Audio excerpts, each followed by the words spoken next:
Hi, my name is Duncan Ross. I'm a Senior Network and Security Engineer at IP Performance in Bristol, as you can see by the lovely picture of the bridge. We're a systems integrator that offers web, cloud, and network security and 24/7 technical support, with many customers including large ISPs, train operating companies, universities, local governments, and enterprise businesses. So I thought I'd start with a pithy statement. Hopefully this sums up the theme of my presentation. If you don't hack your network, someone else will. Former director of the CIA and National Security Agency, retired General Michael Hayden, said, fundamentally, if somebody wants to get in, they're getting in. All right, good, accept that. And once you've done as the general suggests and accept that, then what next? So I know we're here to talk about assumed breach, but I wanted to start by talking about preventing breaches. We've spent a huge amount of time and resources on preventing breaches. This isn't a waste of time, but it can't be our only focus. A significant proportion of cyber attacks start with a phishing email or social engineering. We need to try and protect against this by understanding the risk and training people. We have to be able to do the basics really well. Asset management, patching and configuration management, email filtering, web filtering, training, including phishing, anti-social engineering, and open source intelligence gathering, reliable backups. But these are just the basics. We also need to redesign networks to be more inherently secure and with the ability to control them more simply, looking at things like zero trust design and software-defined networks, applying controls at multiple layers, employing overlapping safeguards and risk mitigation strategies will help to ensure more resilient protection across our environments. So what does assumed breach mean? It doesn't mean we stop trying to prevent breaches, but simply means that despite the confidence we have in our defensive protections, we assume adversaries can and will find a way to penetrate security perimeters.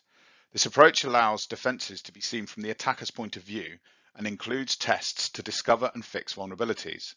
By taking the assumed breach approach, organizations are proactively putting in place technical capabilities and softer processes to ensure they can react quickly and efficiently during a cyber incident.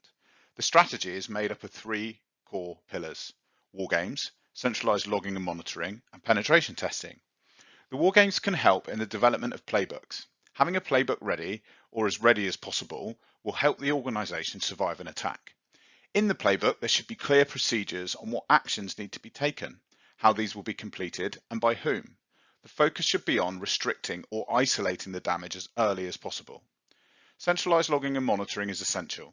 During a breach, you need to have very good visibility on the endpoint as well as the network level. Not having the information to hand quickly can hamper the incident response. Having a baseline for your organization enables you to spot anomalous activity. And you also need to seek out sources of information that may be needed during an incident and ensure they are being logged, enriched, and searchable. And finally, once you've prepared, you need to test your capabilities. This is normally done through a penetration test. It can be very useful in discovering your deficiencies. This also shows you how an attacker would move through your network using different tactics, techniques, and procedures. The truth is, you can't train for every possible scenario, but you can prepare for various situations, practicing how to handle them and testing your response regularly. This will increase confidence in your systems and processes when an actual cyber incident happens. A red-blue team approach is modelled after military training exercises. It simulates attacks to gauge the strength of the organisation's security capabilities and identify areas of improvement. You can identify points of vulnerability as it relates to people, technologies and systems, determine areas of improvement in defensive response processes, and build the organisation's first-hand experience about how to detect and contain a targeted attack, and develop response and remediation activities to return the environment to a normal operating state. There are some issues with this approach. It's a very technical approach and the organisation may not be mature enough to get the most out of it. The skill levels of the people required mean hiring outside consultants, which may be costly and difficult to set up. Most organisations have some people that could perform some of the blue team functionality, but this is not normally their only focus, and hiring a full red team is often out of the question due to the cost, and as such, a single pen test may be run once a year. This only looks at a very technical aspect of cyber breach. It doesn't cover how an organisation communicates together and how internal teams interact and know what they are responsible for. So how do you apply the assumed breach approach and measure how effective you have been? A lot of the principles are part of the NIST Framework. In the words of the NIST Framework, prevent breach falls into the identify and protect functions. The assume breach steps are part of detect, respond and recover functions. The NIST Framework functions break down further into categories and subcategories that can guide your overall approach. Okay, so that's the theory of what needs to be done. How do you go about making it into something real? I wanted to talk to you about how we have helped some of our customers to adopt various aspects of the assume breach strategy. War games. For organisations that don't have the capability to engage full red-blue team exercises, it can be useful to take a different tack. A cyber breach workshop can be a step towards preparing your organisation and your people to respond effectively, swiftly, and in an assured way. Cyber breach response is a form of security awareness.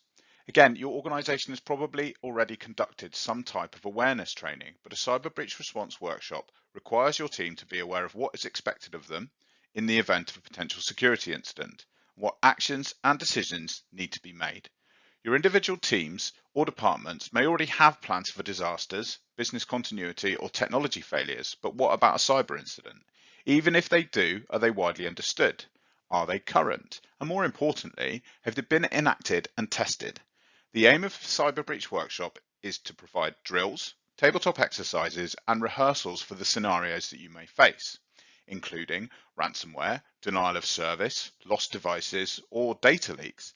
It covers many aspects needed during a cyber breach, not just technical capabilities, but risk management, understanding your environment and attackers, communications between teams, building your response playbooks and response simulation. Some of the benefits we have seen are senior leadership recognizing the importance of making decisions early or even ahead of a breach, managers functioning more effectively as a unit in a consistent and repeatable manner, and building better collaboration between senior leaders. Creating playbooks involves assessing the current threat landscape, looking at which are most likely to affect your organization, and using that information to perform breach rehearsals or simulations. The playbook should cover cyber threats most likely to affect your organization, along with an action plan for each. They document how to respond in a consistent way with a tried and tested response. And they need to cover workflow, tools, and processes, and should be flexible in structure. They are more guidelines than hard and fast rules, and they need to be tested and approved before use. Your playbooks should be updated after any real-life incidents. Centralized logging and monitoring. We have developed and built a number of centralized logging and monitoring platforms with our customers in the transport and education spaces. They needed to understand what was happening on their networks and be able to detect security issues. They faced a number of challenges that were hard to address with traditional tools. These included a large number of network sites where it was expensive to gain full visibility, an unsegmented network where malicious actors could easily spread once inside the perimeter. They have a full mesh site-to-site communication via an MPLS WAN. This meant large amounts of network traffic not seen by security appliances. They have a lot of third-party equipment that they have little control over. This was run on legacy software and hardware, and in some cases is no longer being updated. They have disparate security appliances that are unlinked to point products, making investigation difficult. And finally, a large amount of traffic and logs to process. This made it very expensive to gain full visibility of the entire network with traditional vendors. We broke these down into key areas that needed to be addressed. Visibility, collecting and curating quality data from the right systems that will provide greater insight for investigations and incidents. Scalability, the ability to scale the infrastructure to cover the entire environment, not choosing which is the most important to record due to limited resources. And technology, understanding and integrating different tools together to ensure that attacks can be identified and remediated. And we solve these problems by using a large number of low-cost sensors controlled centrally, recording all network traffic at source and turning it into metadata, using a tap and span monitoring of all site communications, not just train operator controlled devices, large, easily searchable pool of enriched data to use during an investigation, and a scalable system run on commodity hardware, leveraging open source to allow advanced capabilities without a costly model. So how does the system work? The first stage is about collecting data from the environment. If you do not proactively collect and store this data, you will find yourself at a loss when questions need answering during a security incident. We decided to use inexpensive sensors to collect metadata from the network and endpoints. We also collect more traditional logs from existing security appliances. Once we have collected the data, we then ship that data to the analysis nodes. The next stage is to understand what we have collected, curate it, and identify any gaps that need filling. We can now start to understand this data set. Baselining requires understanding what your systems do or what is normal for your environment. This stage can include collecting more data or rationalizing duplicates.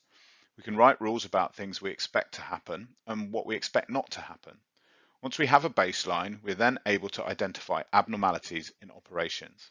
Finally, we start to hunt for threats. This analysis should be looking for adversary tactics, techniques, and procedures to identify issues, as well as the more easily identified indicators of compromise, file hashes, bad domain names, and malicious URLs. We also have a mechanism to manage and maintain the collection infrastructure simply and easily.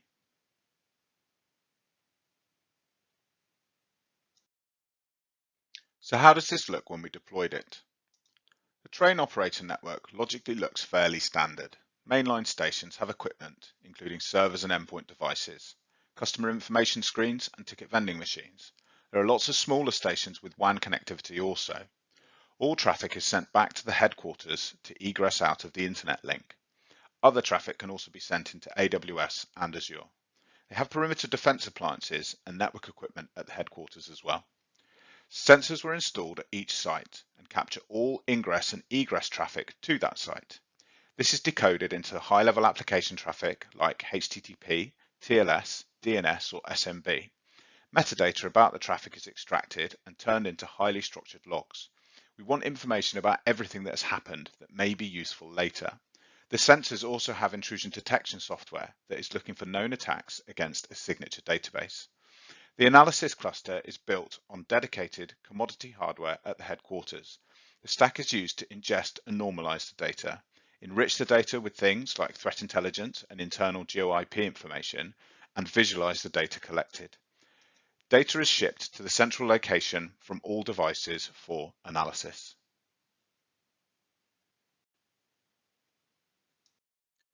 Penetration testing.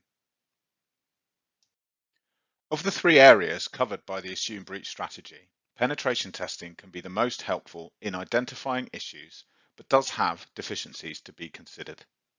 The reason it is so useful is that it takes place on your actual network.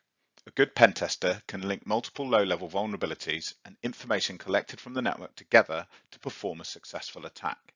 They can utilize static vulnerabilities as well as misconfiguration to gain a foothold. The information gathered from the process can be very useful when hardening systems and improving procedures. So we know why a pen test is useful, but what are the downsides? They're typically expensive. This means that organizations limit the scope to save money, but by limiting the scope, significant areas can be missed. They are very dependent on the talent of the tester. Some have trained for a long time with a huge amount of experience with different systems and techniques. Others are very green with just a few techniques that are looking for a quick way to prove their worth. This means that they may not find all of the issues within an environment, just some eye-grabbing achievements which show that they are worth the large day rate that's being charged, and you can't tell what type you're going to get before they arrive. It can consume a lot of technical resources, and getting them onto site these days can be very difficult. The reports that they produce can take a very long time to compile, and they can be difficult to understand and lack useful remediation advice. And due to their manual nature and the costs involved, there can be large time between tests. This can leave organizations exposed as threats change quickly. Automated penetration testing. We have found an automated penetration testing tool to be very useful when faced with some of these deficiencies. The tool follows the same methodology as an attacker or a red team, and this makes it very useful as part of the assumed breach strategy.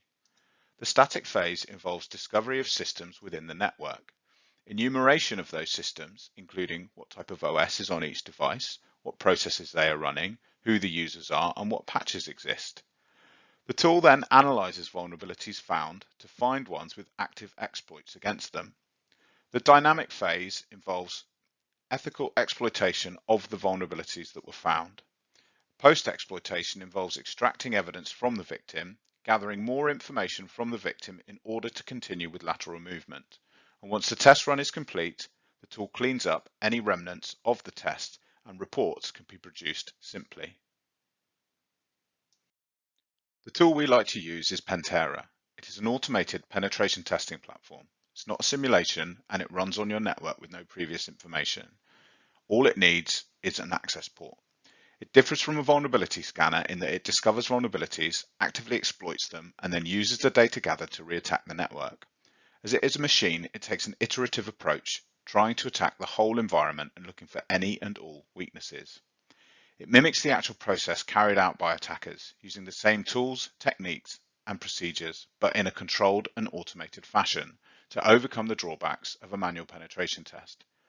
Pentera starts by performing network reconnaissance and vulnerability assessment. It then poisons the network using commonly misconfigured or legacy protocols. It does this to sniff credentials. Once it has gained any credentials, it will either try and relay them to gain access to systems, or it will try and crack them to get at the clear text. Once it finds a vulnerable machine, it will inject safe malware into it. The malware looks like normal malware and should trigger any AV or EDR systems on the machine, but it won't do any damage. If this is successful, it will start to gather data from the machine, including files, password hashes, and anything else that may help further its attack. Pentera will then try and move laterally with the ultimate goal of privilege escalation or privileged account creation. The run then stops, cleanup begins, and reports are generated straight away. It can be used in the assume breach strategy to steadily improve an organization's security by running tests again after remediation to prove that issues have been resolved. As it is updated regularly, it can be used to check for any new attacks seen in the wild. Pentera gives very detailed advice of what it did, how it did it, and the information it gathered. In this image, we can see the kill chain that Pentera created. It started by using a number of vulnerabilities to gather sensitive information from the network, and then relay this over SMB. This allowed it to inject malware into a host and open a reverse shell. It was then able to gather valuable information from the host. We can see the information gathered was NTLM and SHA-1 hashes and a number of clear text passwords and local SAM accounts. It also provides detailed remediation advice and where to focus remediation time to give the best outcomes.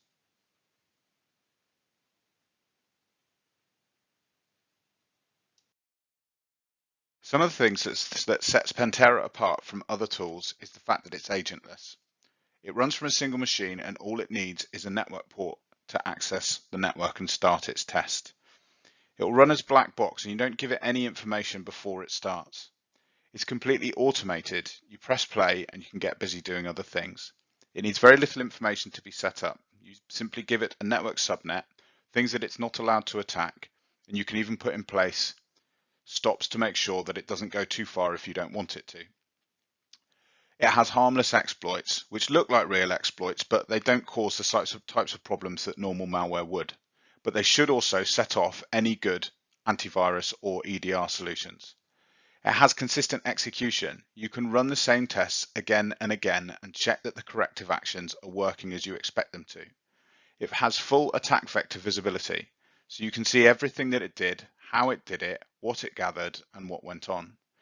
It has prioritized remediation, which means that you can use the minimum amount of effort to achieve a higher security posture. It's constantly updated with the latest hacking techniques, meaning that anything new that is experienced in the wild will soon be in the tool that you can use to check your network. And it can be run 24/7. You can run it every day, every week, or when something changes. You can continuously look for problems before they become issues.